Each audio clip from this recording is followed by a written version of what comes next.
இருந்தால் மொட்டை போட வேண்டும், 16ஆம் நாள் காரியம் செய்ய வேண்டும், கங்கைக்கு போய் தர்ப்பணம் செய்துவிட்டு வர வேண்டும். இதெல்லாம் இந்து நம்பிக்கை, இந்து இசம். இது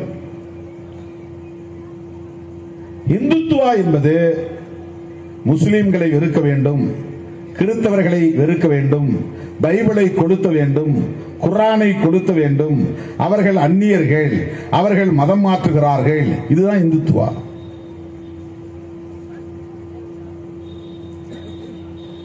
பாபர் மசூதியை இடிக்க வேண்டும், அது இந்துத்துவா செயல் திட்டம்.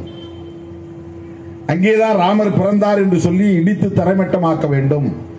இதுபோல எங்கெல்லாம் வாய்ப்பு இருக்கிறதோ அங்கெல்லாம் முஸ்லிம்கள் தொழுகிற மசூதிகளை இடிக்க வேண்டும். பைபிள் படிக்கக்கூடாது, ஜெபம் செய்யக்கூடாது.